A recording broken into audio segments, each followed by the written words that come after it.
So we've just moved into a new property. Yeah, I'm quite excited. Did we choose to buy or we are renting? So we decided to buy the property. Was it a good financial move? No, not at all. It was a terrible idea when it comes to finances, but psychologically it's different. I remember I did advise my husband that renting would be cheaper in this case, but he still insisted on buying because of the psychological benefits that come with buying. So for him it was more of a status thing and the pride that comes with owning a home, of saying this is my home, this is the home that I bought. Owning a home is even more like a marriage. It's more like people getting married, because sometimes you can still get the benefits of a full relationship without even marriage, but people sometimes decide to get married and then you have to buy the expensive engagement ring, you have to do the wedding, which is quite expensive. But marriage also comes with that pride of saying this is my wife, this is my husband. It also comes with its own psychological benefits that you wouldn't really get if you are just in a relationship and you haven't really committed to being married. Hi guys, I'm XIREN and I am a chartered accountant by profession, and then today we are going to be talking about should you be buying a home or simply just renting out a home or renting out your house. And today the topics that we are going to be covering, it's my own personal experience, and then we are also going to be covering the pros and cons of renting,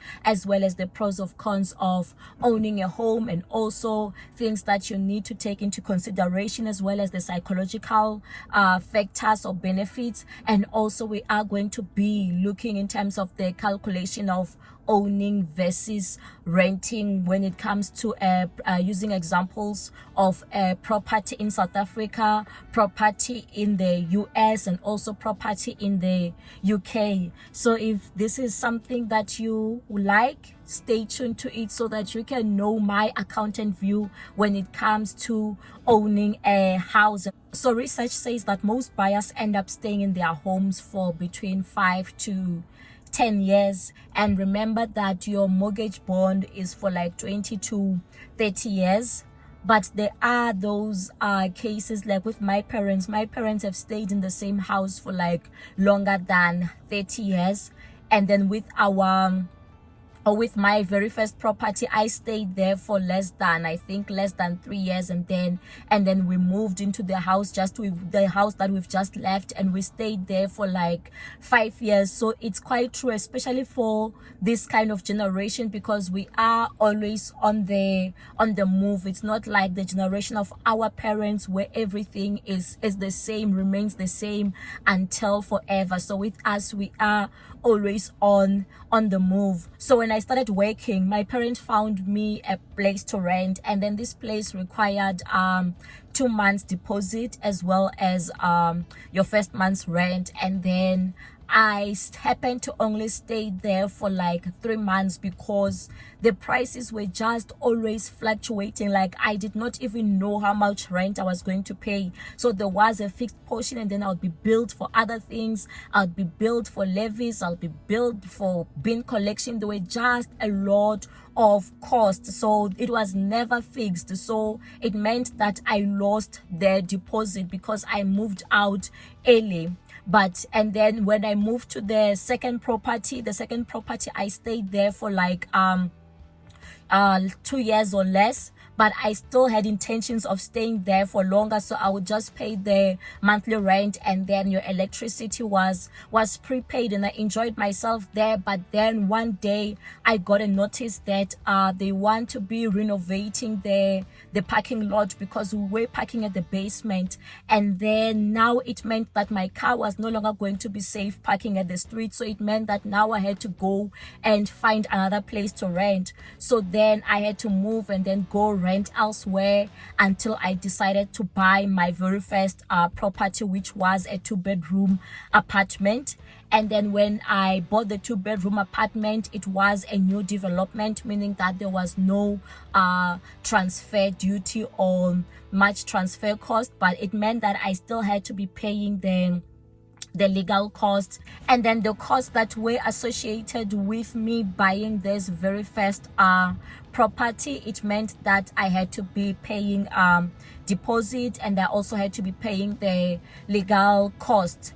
And then every month it meant that I had to be servicing the loan, because I got a loan from the bank, a mortgage bond from the bank. I had to be servicing the loan, and then I also had to be paying like rates and taxes every month to the municipality. And then I also have to be paying like levies, and then these levies as well, they would shock me some months, because they would say that there is a special levy or raising money for a certain project, and then now these levies would come to like almost 30% to what I am repaying to the bank.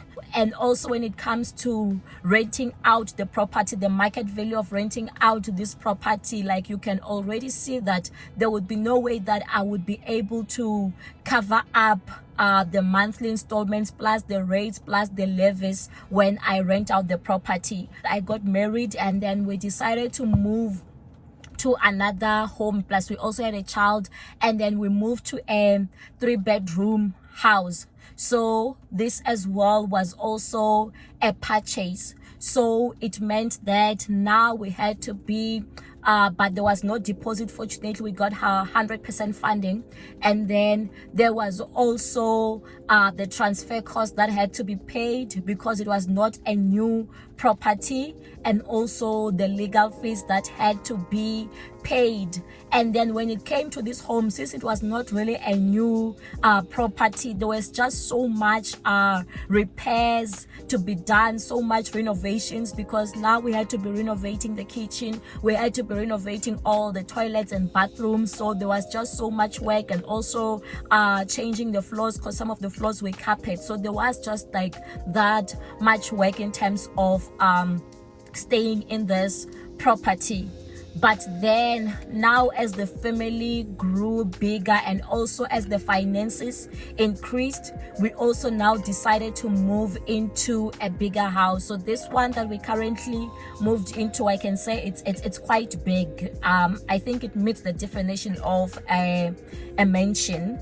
So but with this one, we had to pay like 10% deposit, and then there was also your transfer costs as well, and all the other costs that had to be paid to get the property registered and all that. It was quite a lot of money, because it was also almost 10% of the value of the property, or the price of the property that we bought it for. So it was quite expensive.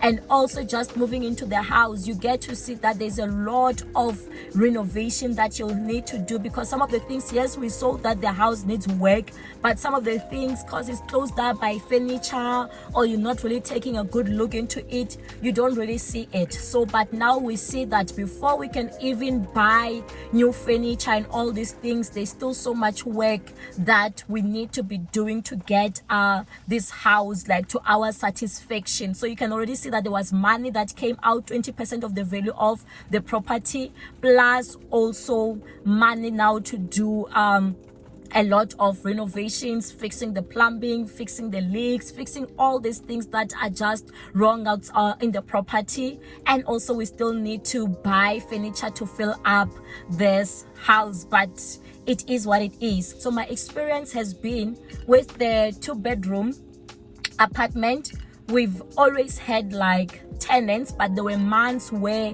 there was just no tenant. And also sometimes the tenants would complain that this is broken, or the stove is not working, or this, and then now you have to be fixing it. And also when now the tenant needs to be moving out, like repainting, getting it to the right state for the new tenant, or some tenants saying that can you please add this or add that. So it becomes like a lot of money that people don't really anticipate when owning a home. So I think in my my case, I have quite a lot of experience when it comes to like owning and renting. So the property that we're moving from, we are also going to be renting it out. And also this one, the plan is not even to stay here for maybe longer than 10 years. So maybe it is going to be rented or become an Airbnb in the future. But already checking how much this property you can rent it out for and versus what we are paying to the bank, we can already see that it doesn't cover up the amount of rent that we are going to receive, doesn't even cover up the mortgage that we are already paying the bank. So you can see that it's not really a good financial investment. But for us, it was more of the psychological, more than looking only on the financial benefits to owning a home.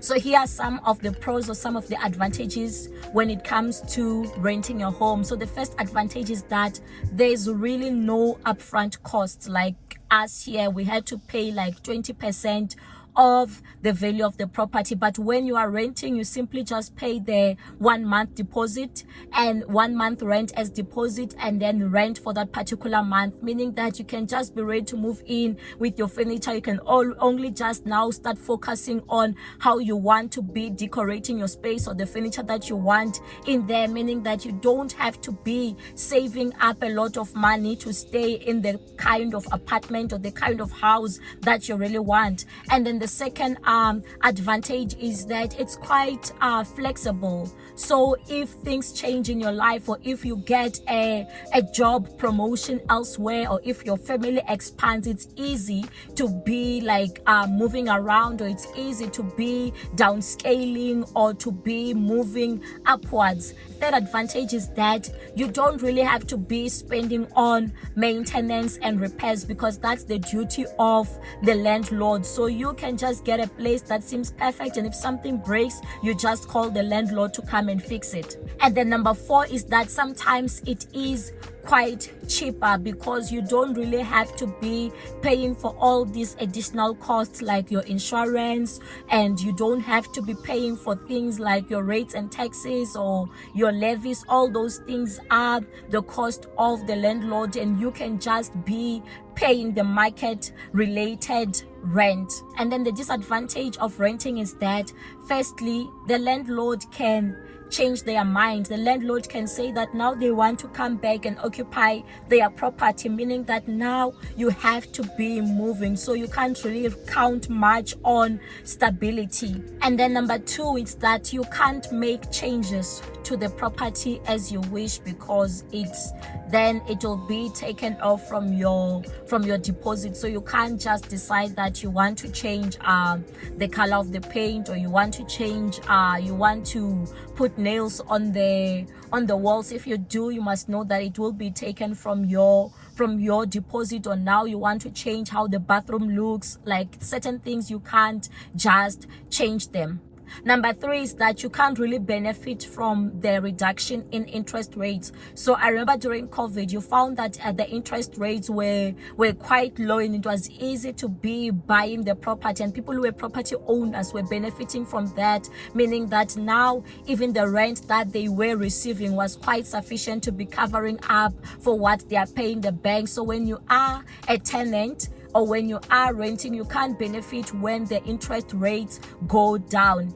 Number 4 is that there's no ownership. So even if you can pay rent in a property for 30 years, after that you come out with nothing. You can't say that the property is yours. And then lastly is that there's no equity. So when you are paying rent, none of it goes towards your equity, meaning that even if maybe in future you want to be borrowing money using your property, you can't really do that because the property is not yours. So here are some of the pros or some of the advantages of owning a home, of buying a home. So the first advantage is that the property is yours, so you can do as you please. You can make the changes that you want to make. You can even break some of the walls on the inside, depending if you are staying in an estate, because the outside wall sometimes in certain estates, they might require you now to be submitting certain changes or certain approvals. And then number 2 is that it has a sense of security, so that even if maybe you happen to pass on and you've taken out a cover on the home, you know that your family will be secure. They will have a home because that insurance policy is going to pay out. And then advantage number 3 is that you can use the equity on your home to qualify for more debt.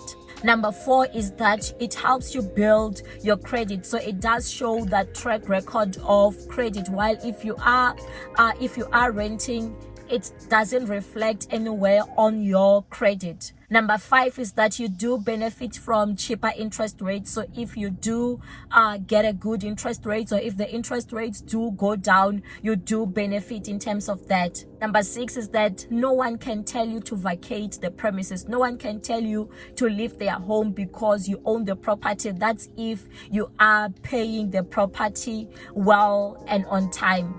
And then the first disadvantage to owning a home is that it requires a huge upfront investment. Like I've already mentioned, that you'll need to have money for your deposit. You need to have money for your transfer costs, because that's what's required initially already before you can even start occupying the property. And then number 2 is that you might find that the properties needs a lot of work. You might need to be fixing certain things. You might need to be repainting the walls, and that is all on you. Number 3 is that it is not flexible to move. So if your circumstances change, or maybe if you lost your job, it can be difficult to just decide that you want to downsize, because you still need to be selling the property. And then when it comes to selling the property, you might even struggle to find a buyer. It might take quite a long time. And also now when you are selling, there are taxes associated with the sale, and even the legal cost, and even the cost that you have to pay to the agency that helps you to sell the property. And then number 4, I've already mentioned this, you might struggle to sell. And then number 5, even if you do find a buyer, you might find that even though your property has appreciated in value, there might be no one who's willing to buy at such a high price, and then now you are forced to sell at a lower price. Number 6, you'll still incur costs to sell the property if you decide to sell. And remember, you've incurred a lot of costs to buy that property. Number 7, the cost of rates and taxes, and also the cost of levies, they might keep increasing every year. I remember I was looking into buying this other certain property. It's priced quite low, but now the cost of their levies are the same as now the cost of what you are going to be paying to the bank. Like, just imagine. So it shows that years to come, the cost of levies will even be higher than your installment to the bank. So it just doesn't make financial sense. So before we go into the calculations, here are the factors to consider when it comes to owning a home. Know that the interest rates, they play an important role. So if you are able to get them as low as possible, to negotiate to get them as low as possible, then you are already starting off better than someone who's going to be getting a high interest rate in that property, because it influences, it affects the installment that you are going to be paying to the bank. It impacts on the interest rates that you are going to be paying to the bank. And then number 2, also the timing of your purchase, it does matter. And also the location, it does matter. And also the type of property that you are buying, it does matter. Like I was saying, if you are going to be staying in an estate, know that there's no way that you can actually eliminate the concept of levies. Every single month you have to pay the levies, and every year the levies might increase. But if you are staying in a standalone house, then you don't have to be paying any levies. It's like, if I can look at my parents' property, they are in a standalone house. For them, that property is a good thing that they bought the property instead of just settling on paying the rent. But you find that every 5 years or every 3 years, they are always doing renovations. They are repainting. They are changing something about the bathrooms. They are changing their kitchen. So there's still the maintenance that still has to go on in terms of the home. So here are some calculations to give you some comfort in terms of which option you should be going for. So here's an example of a property in South Africa, Cape Town. So this property to rent, it costs 25,000. It is a 2-bed, 1 bathroom, and then to buy the property it costs almost 2.2 million. And then with this property, you're going to have to pay levies of 1,714 rands and then property rates of 1,333. So for the purposes of this example, we are going to assume that we are going to pay 10% deposit. You can play around with the calculations to suit your needs or what your bank is going to give you. And then 10% means that our deposit is 219,500, and then our bond registration costs, they come up to 42,432, and then the property transfer costs are 94,514, and we are assuming that the interest rates given will be 11.75, which is the prime rate in South Africa, which makes our monthly installment to be 21,408. So here are the calculations. So if we go with the renting option for this same property, a 2-bed 1 bath, they will want a deposit of 25,000, 1 month deposit, and then per month you'll be paying the rental amount of 25,000, and we are going to assume that the rental amount is not going to increase, but obviously the rental amount is going to increase over the years. So it's just to make the example seem simple. And then it means that what you would have spent after 20 years is going to be 6 million rand. You would have spent 6 million rand and you still don't own the property. You don't have equity to the property. And then with the option of buying, assuming that it is the prime rate of 11.75, the same property 2.195 thousand, and you're required to pay that same deposit of 10%, which is 219,500, and the bond cost of 42,000, and you have to pay the transfer cost of 94,000. It means that the total upfront cost that you would have paid is 356,446, and you know that there is time value of money.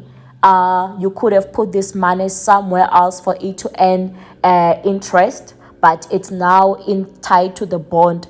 And then this amount, it means that it's equivalent to like 14 months rent. Like if you divide it by the 25,000 rent that you would be paying on the property, it's like you've paid 14 months in advance just on the upfront cost. And then we are also going to assume for this example that the levies and the rates are not going to increase. Obviously they are going to increase, but because we've also assumed that our rent is not increasing, we'll also just assume that the rates and levies are not going to increase. So the installment is going to be 21,408, while the rates and taxes are 1,333 and levies are 1,714, which makes the total per month that you are paying on this property to be 24,455. While remember, for renting it is 25,000, which makes it seem like buying is cheaper than renting. And then the amount that you would have spent on the property after 20 years, it's going to be based on the repayments and the levies and rates and taxes. It's going to be 5.8 million, 5,869,200, but we are also going to add those upfront costs that you've already paid initially when you bought the property, which brings our value to 6.225646, which makes this amount seem like it is higher than that of renting, which was 6 million.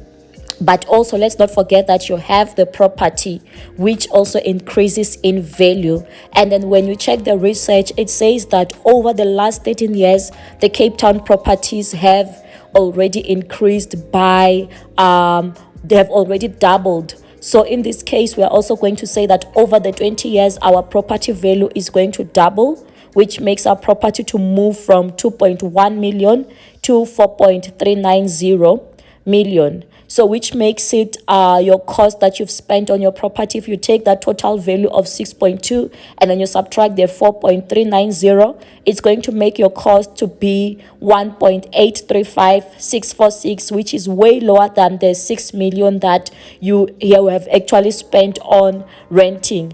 And then we'll also just factor in the cost of repairs, because if you are owning the property, obviously you are going to do some repairs, some renovations. And then in this case, we are going to say that our repairs were like 1% of the property value, which gives us 20,000 a year, and then over the duration of 20 years 400,000, meaning that your total cost now comes up to 2.235646. But you can see in this case that it makes sense to just buy the property. It makes sense to own the property based on these figures.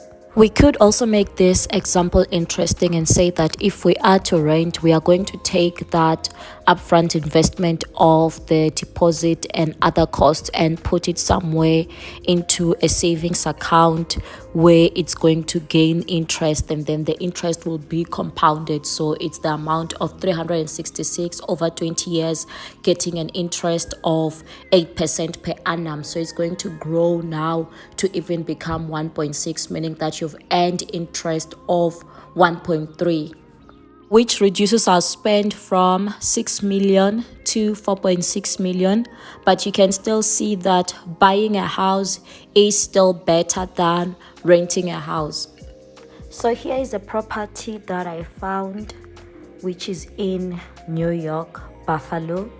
So to rent this townhouse, which is a 3-bed 2.5 bath, it costs $4,000, while to buy the same property it costs $799,000, so it's almost $800,000, while the monthly installment after paying deposit of 20%, it's going to be $6,500, and also there are going to be closing costs as well. You're also going to be paying monthly the homeowners association and also everything that is associated with owning the property.